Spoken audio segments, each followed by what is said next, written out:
Yeah. This is Geek Therapy Radio. What are we waiting for?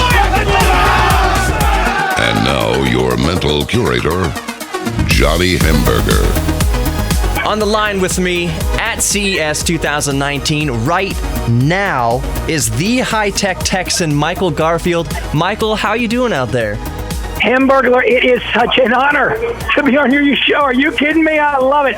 This is my 15th year at CES, and I have seen tech released and product launches that either were such hits or they flopped on their faces, but there's 180,000 people here, 11 venues all across the city, so it's crazy. It's very fun. That's amazing. 15 years. I can't wait to get out to my first one. I got to be honest that I'm living vicariously through you this year. Maybe next year I'll be able to come out. Maybe next year we can tag team it.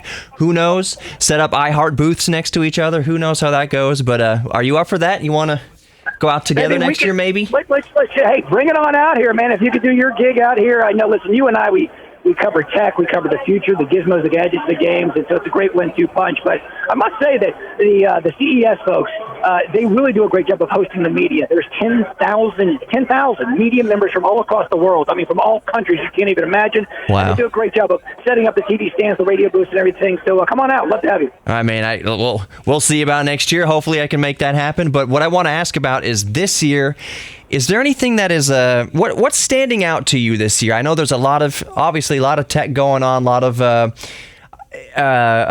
big developments there. I'm seeing a lot of TVs. It seems to me, just from the outside looking in, that TVs are the big thing. But tell me about what you're experiencing there. What's standing out to you? Well, let's start with the TVs. You know, I was here. Gosh, again, one of my first years, 15 years ago, when the thin, flat-screen, high-definition digital TVs were launched. I mean, it was just amazing. I was walking up and down the aisles, and I thought I was going to get a suntan or sunburn from all this light that was reflected on me.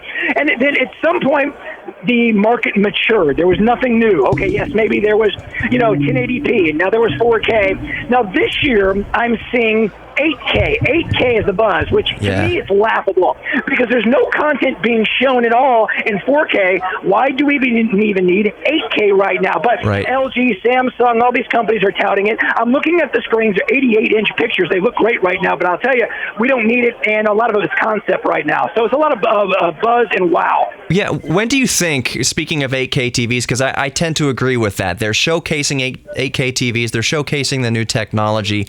I don't see it happening on the consumer side anytime soon. Would you agree with that? Or when do you think we're going to get 8K TVs in the home for less than, $10,000 a set?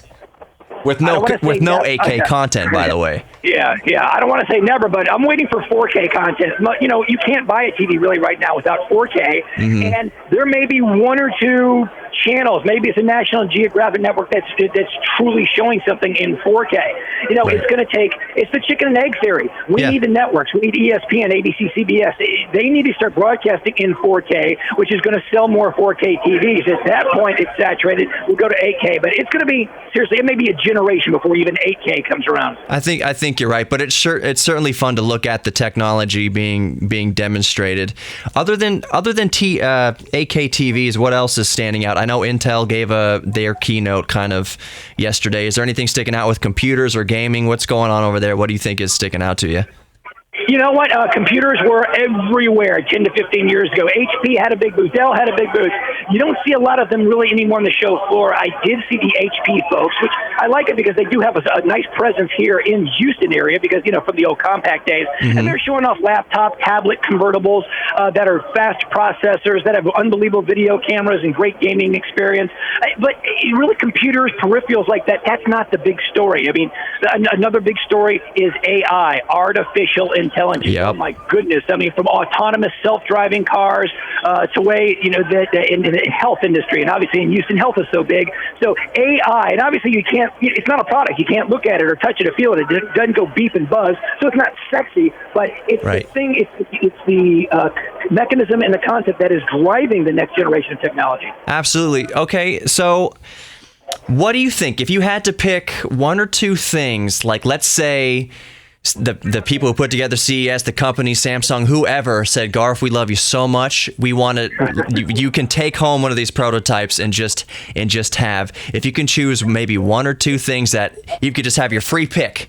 It's Christmas there at CES for the High Tech Texan. Something you could take home from. I think I saw like a virtual reality, like motorized chair, like for gaming, big 100-inch TVs, like we talked about. Is there anything there that you would like to take home for yourself? If they just said, Garf, you can have it. Is there anything like that?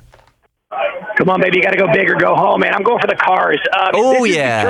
This has turned into a de facto national car show. I mean, even so much more so than Detroit Car Show, which is next week.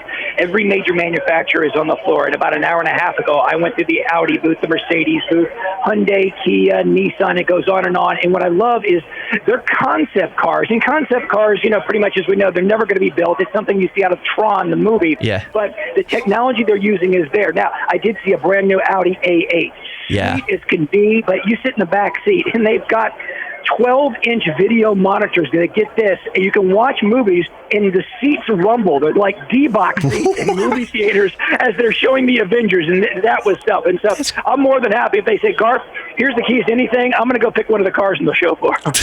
That is awesome. Well, Garf, thanks for coming on Geek Therapy Radio. I'll make sure to plug the High Tech Texan all over the place. You are my kind of tech spiritual mentor here. So thanks for coming down to Geek Therapy Radio and being on with me.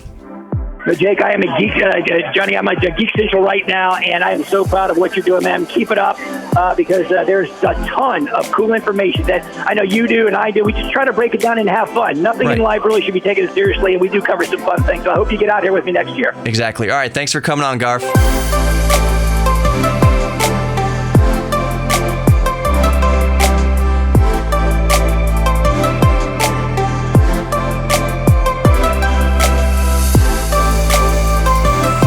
Audi Central Houston and AudiCentralHouston.com. That's where you can start your search for an Audi, like I say, in every budget, from a used A3 to a new R8. They've got you covered at Audi Central Houston and AudiCentralHouston.com. When you go to Audi Central Houston, tell them Geek Therapy Radio sent you.